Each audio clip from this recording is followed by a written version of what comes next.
Hey guys, welcome again to Vancouver Island Bushcraft. Just out in the woods. I'm going to head to the bivouac, have coffee, just relax. And yeah, thought I'd take you guys with me and we'll have a little bit of coffee together. I'm just walking down the tree line here. Basically when I found the bivouac, it was there's a stream right here. And I just followed the stream, probably about half a mile. And there was a good bivouac area.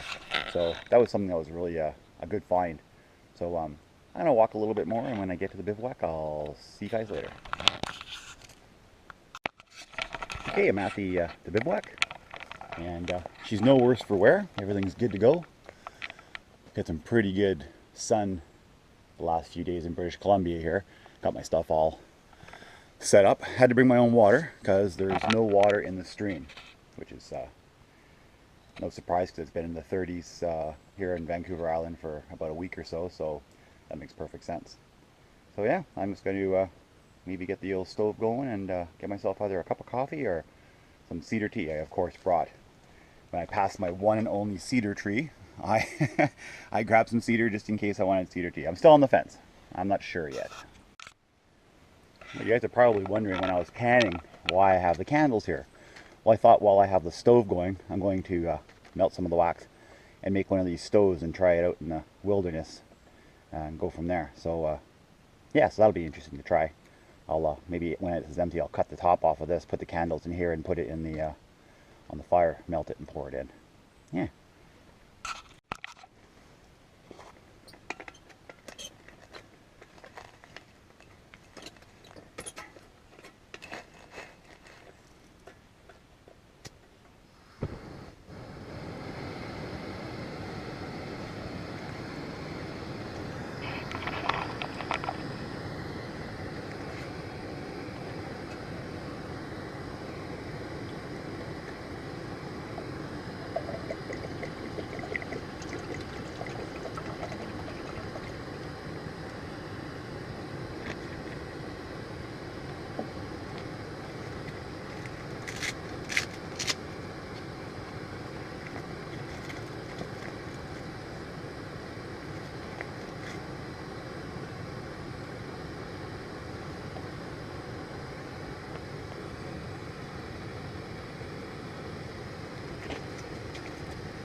Alright, it's been about 4 minutes of boiling.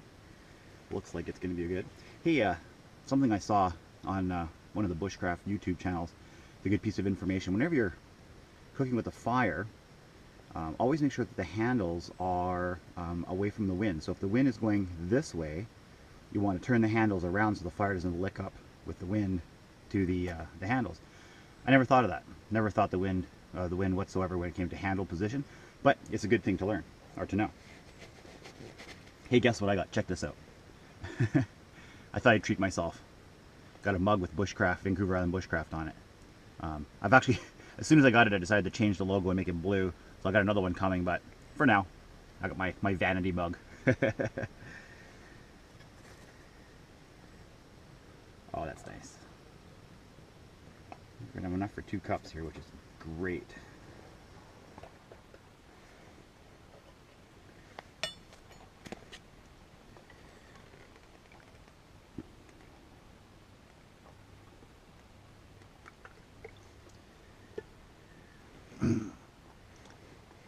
Something I really enjoy doing is having a coffee at the bivouac here. There's no reception, right? There's absolutely no way anybody can call me. Nobody can find me. My wife knows where I am, and she has a time that if I'm not home by, she would come find me because she knows how to find the bivouac, no problem. But it's peace and quiet, you know? It's just a relaxation time. Alright. Alright, guys. First sip of coffee of the morning, and you guys get to enjoy it with me. Okay, I'm gonna have my coffee, and I'll see you guys in a little bit, okay? So I'm just burning the milk out of there, the rest of it. I have the rest of it in a container, but just getting all the stuff off of there, burning off the label, and I'll just keep that going until there's no more smoke inside, and then we can maybe put the wax in there and see if we can get this other stove going. Alright, so the can is completely burnt off, which is nice. We're ready to put the candles in. And swing it around. I'm just gonna basically process these. You guys getting dizzy? Alright, so put the old GoPro here, go like this. Alright, so we're just going to take this off and then pop this out. So now we have a nice little cylinder of wax. I'll do a bunch of these and put them in the can and melt them.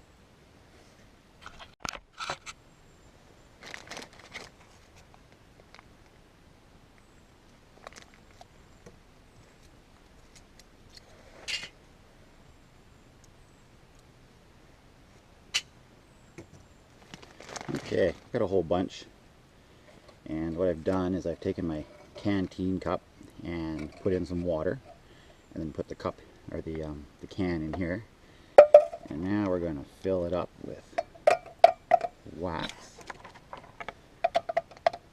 Oops, sorry for bumping you there, guys.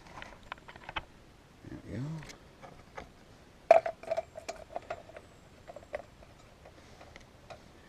go. Okay, that's pretty filled up. So now all we do is we put that right down there, start up the old stove and get this stuff melted.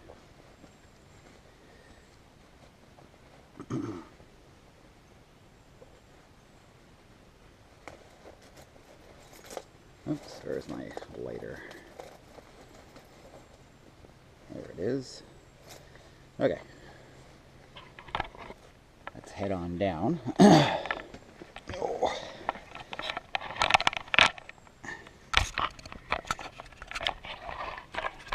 There we go. And we'll light this guy up.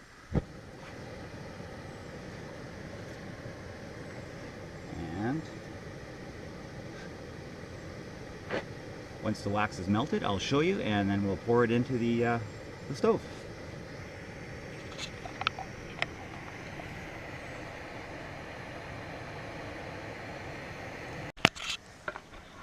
Alright, she's melting pretty good. I'll give you a close-up. Yeah, that wax is going pretty good. Another 5 or 6 minutes, I think, and she'll all be melted.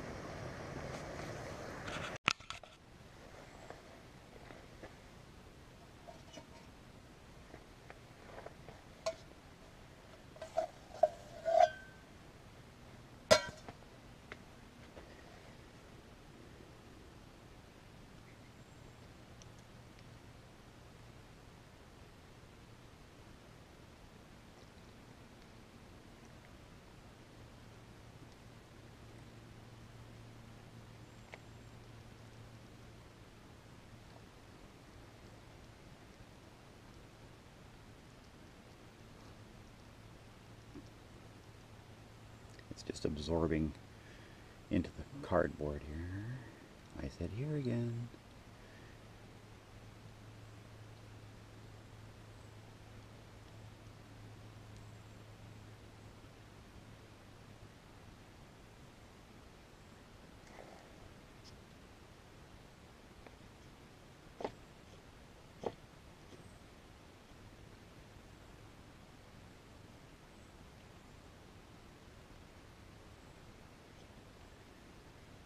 Okay, guess that's about as full as it's going to get. Oops. Oh, that's good. All right.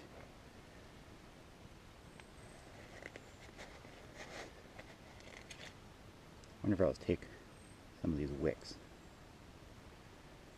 Maybe cut the metal off. And just stick them in here. I don't know how effective that's going to be. Maybe just keep the metal on. How about that?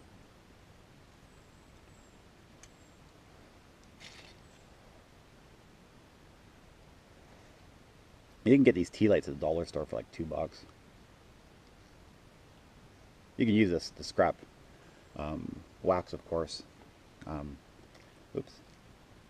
But it was just easy to bring a package of this stuff into the woods. So I wanted to show you guys how to do this. Like, in a more wilderness type of an environment.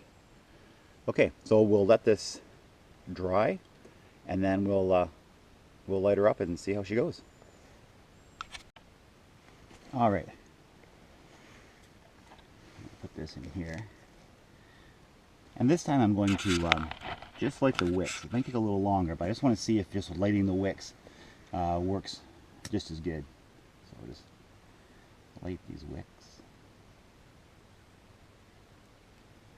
There we go. And maybe we'll light this one here.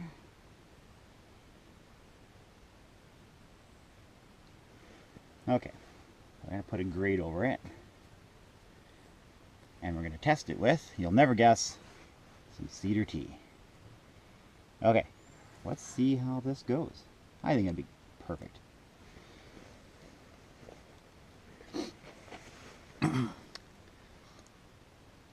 Just like last time, the flames are rising quite nicely.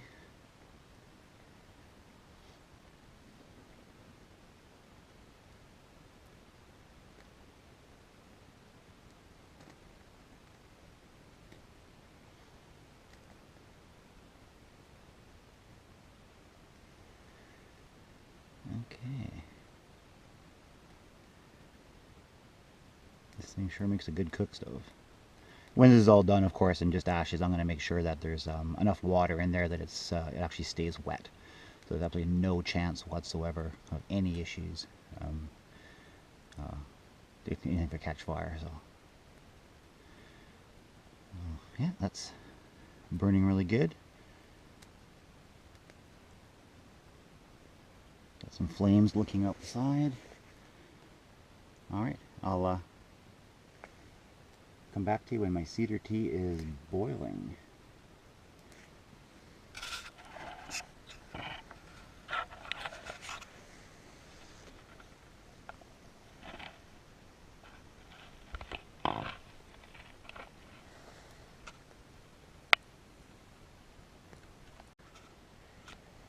Okay, it's not boiling yet, but you guys got to take a look at this flame.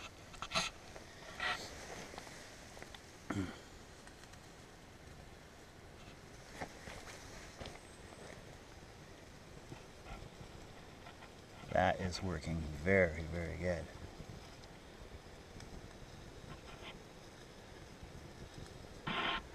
She's almost to a boil. It's bubbling pretty good.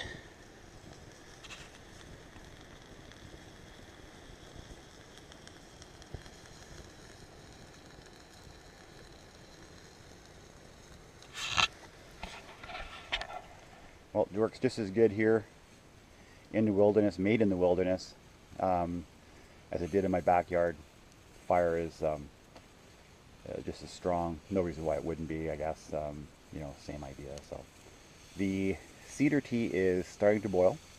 So we're going to let that sit for about 4 or 5 minutes and then have some wonderful cedar tea. And there she is, coming to a good boil. And it only took, I guess, about 2 minutes or so. And she's coming to a boil.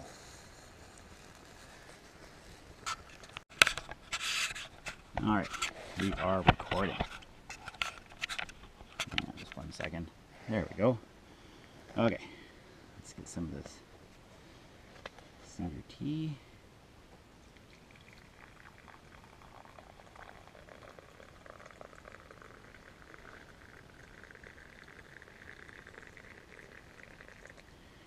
There we go. Check the color out. It's pretty nice. I got the rest of the fire up on a rock. Gives me the illusion of a campfire, but the safety of a camp stove. So we'll just let that do its thing.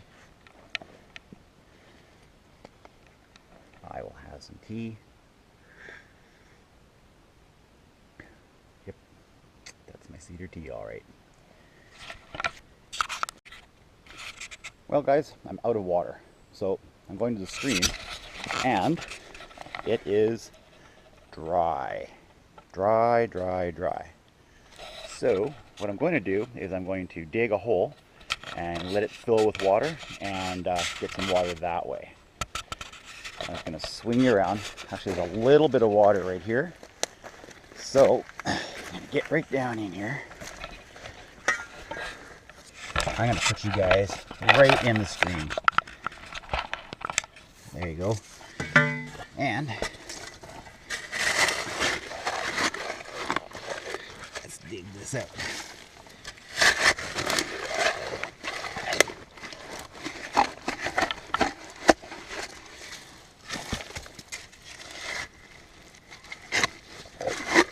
Got some good clay in here, so it'll make a really good bowl.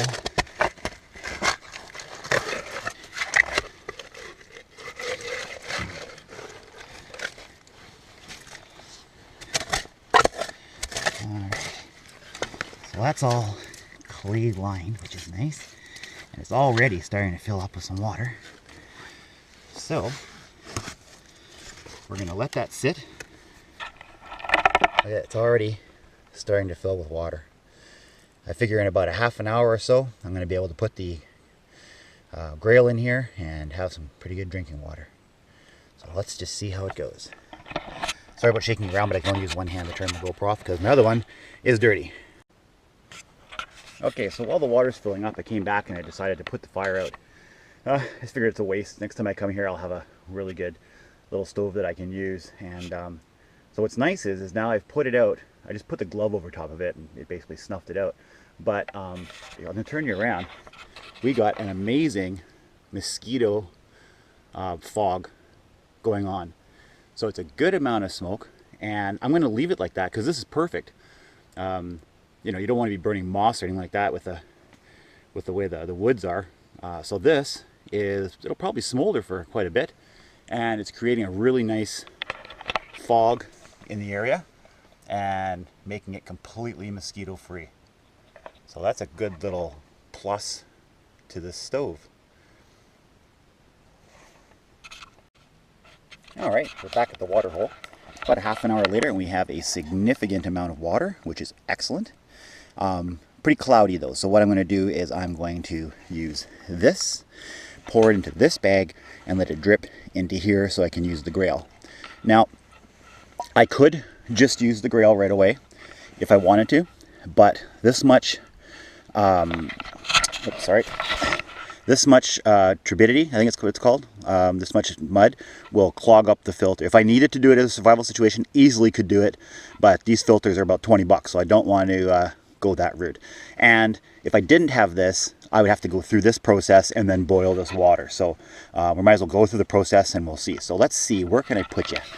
I'm going to put you right down over this skunk weed here, and that should give you a good bird's eye view of what's going on.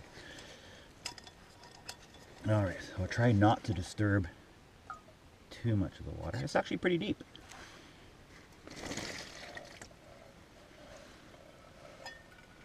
As you can see, it's dripping out quite nicely. So I have a sustainable water source for about, I don't know, a couple of days. Now this is actually coming out still pretty murky, so I'm going to continue the process just so it fills up the canteen cup.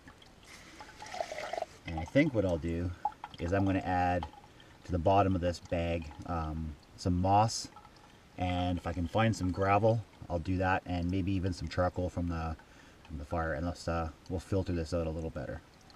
Let's see. Let's finish this off here. There's only a little bit of water left. Okay, so I'm just going to show you. This bag didn't filter it as I wanted it to, so I'm going to make myself a homemade filter. Okay, so I'm going to bring you up. I'm just going to show you. This is the original water, and this is the water that went through the bag. So you can see there really is no difference. So I'm going to collect the stuff that I need, and I'm just going to actually put this back in here. You're getting this all live, folks. And I'm going to make a new filter, and I'll be right back as soon as I have all the supplies. Okay, put you down again. Got the moss, got the gravel, and of course we got the charcoal here. So, first things first, we're going to put in the charcoal.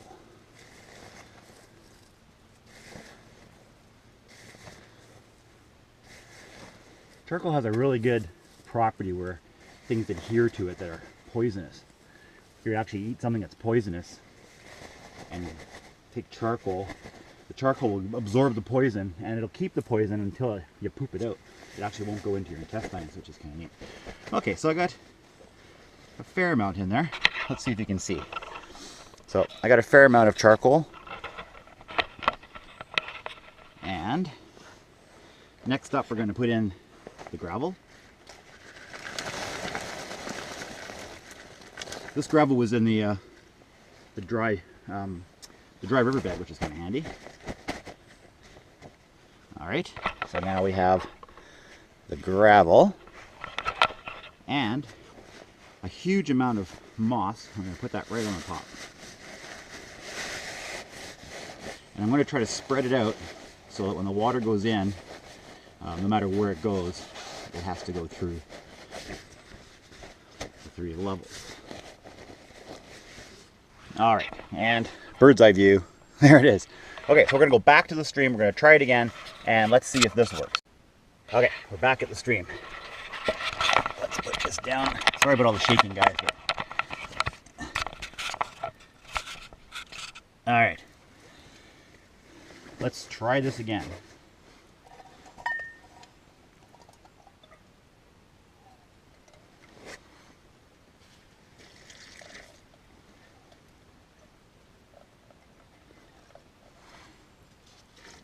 Put a little of this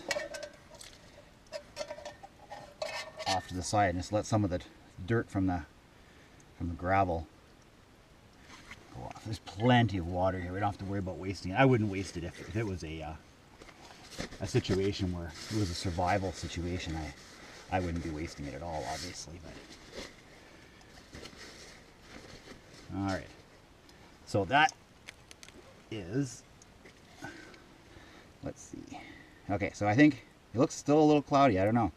But we're going to put it back in and let's try it.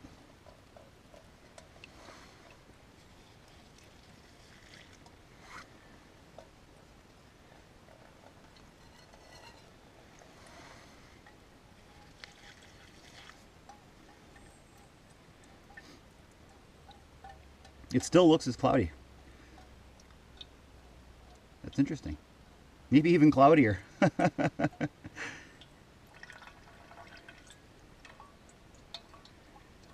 going to keep doing it, and about halfway I'm going to put it into the cup, and I'm going to see if it's just a matter of this filter cleaning itself out.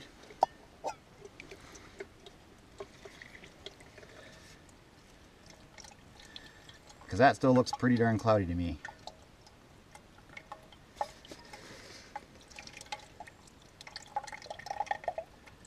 And again, I'm not worried about wasting water. This is just for an experiment.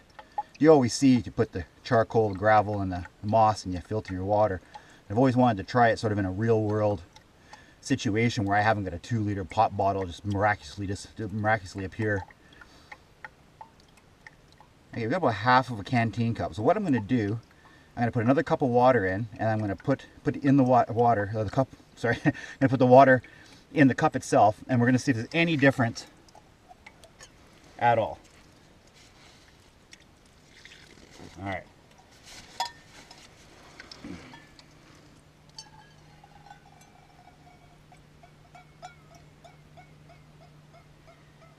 Let's see. Nope. Take a look at this, guys. This is the original, the canteen cup, and this is after half a canteen cup of going through filter. So, in my opinion, if you only have the natural stuff to grab, the gravel that's actually dirty, that you haven't got clean water to clean it with, moss directly from the ground, and the charcoal in a bag that's not made specifically for filtering, this is going to be your result. And it's an interesting result for sure. I'm going to go up and down the stream. I'm going to see if there's any pools. There most likely is. This is for educational purposes, of course. But just FYI, if you're in the woods and you think you can make a filter like this and it's going to be clean water, guess again. If you don't have stuff that you're bringing in with you, you're going to be drinking this water boiled, or you're going to have to suffer and sacrifice your Grail filter. So interesting experiment, and yeah, let's see if we can find some water up and down the stream.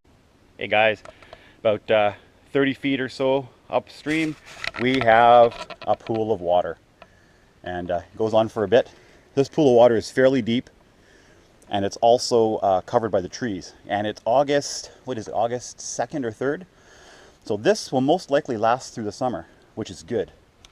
So I'm going to use my Grail and get some water and head back to the bivouac.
That's good. Well, I'm back at the bivouac with my clean water. So that was an interesting experiment. Sort of a conclusion. If you're in a situation where you need to have water and you have the ability to find water through shoveling down or digging down with an Indian stick or something and having water pool, couple of choices. You can put it through a shirt or a container like that just to get the big pieces out, and then with the muddy water, you're going to want to, once there's any big pieces, because you don't want any residual like fecal matter from deer or anything like that being in your water, because boiling it, if there's pieces, won't get the center of those pieces because you have to boil it for a long time. So once you just have water, even if it is cloudy, boil it. So they say boiling it for 5 minutes for cleaner water, 10 minutes for dirtier water. So 10 minutes, obviously, it's considered dirtier water, even though it's just dirt and clay. There could be some bacteria in the dirt, of course. Other than that, you could put it through the Grail. You'd be able to do it probably maybe 8 or 9 times, and then that filter would be pretty clogged. You wouldn't be able to do it again. So those are the two choices. You could still have good, clean drinking water by the end of the day, whatever manner you're going to do it with. If you use any kind of filtration system, that water will clog the filter, guaranteed. So if you have something like a Sawyer or Sawyer Mini or something like that, that filter is going to be pretty much no good, because you can't clean it out. There's nothing to clean it out with. There's just dirty water upon dirty water. So so fortunately, up the stream quite a ways, there was a pool. I got some nice clean water, which took about a whole 20 seconds to make with this Grail, which is awesome. And yeah, so that's pretty much my conclusion of this interesting filtration experiment. Well guys, I'm gonna pack her up and get heading. Got the pack pretty much all packed up here and be getting going. So thank you for joining me on Vancouver Island Bushcraft. Vancouver Island Bushcraft. I don't know why I'm having trouble saying that for our last couple of videos. Anyway, thank you for joining me on Vancouver Island Bushcraft. If you enjoyed this video, please subscribe.